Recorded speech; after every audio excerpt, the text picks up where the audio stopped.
Салам достор, Кыргыз Дамдар каналына кош келипсиздер.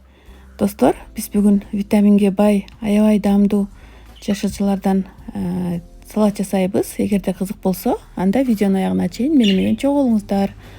Бул жерде бизге керектелүүчү баардык жашылчалар.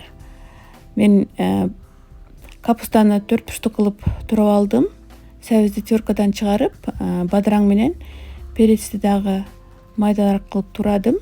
Жана ага туз салып, жакшылап кол менен эскилеп чыгабыз. Эскилеп, үстүн жаап 10 мүнөткө коюп коебуз. Мынакей 10 мүнөт өттү. Биздин салаттын суулары чыгып калыптыр. Эми суунан бөлүп алабыз.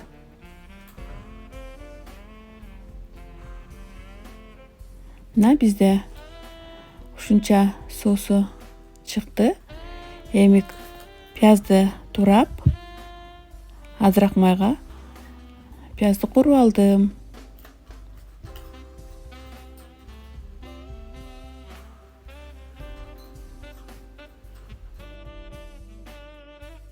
Мынакей эми биз татымалдарды кошуп баштайбыз.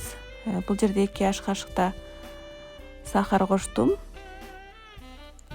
Жана 1 аш кашыкта паприканы салаттын өңүнө кошосуздар. Өңү үчүн. Жана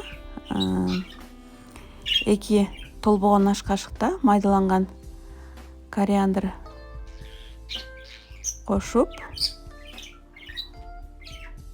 жана өзүңүздөргө жакса черный перец менен красный перец кошсоңуздар болот.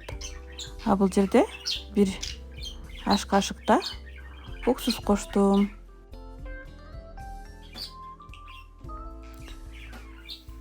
Чеснок өткүзгүчтөн эзип, аны дагы коштум. Майда теркадан өткөрүп кошсоңуздар деле болот чеснокту.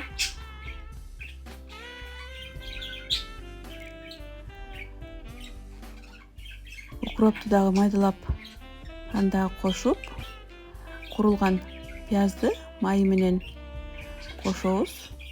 Жана кол менен жакшылап аралаштырып чыгышыбыз керек.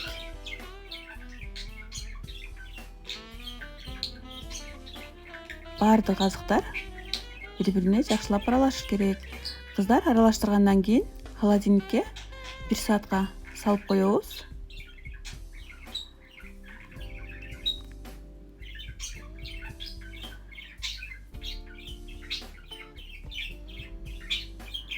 Мынакей кыздар, бизде холодильникте 1 саат турду. Аябай жыты бурук суп. Даамына сөз жок. Достор, сиздер да ушинтип жасап көрүңүздөр. Рецепт жакса, анда сиздерден лайк жана комментарийлерди күтүп калам. Кийинки видеолордон көрүшкөнгө чейин аманчылыкта, тынччылыкта болуңуздар.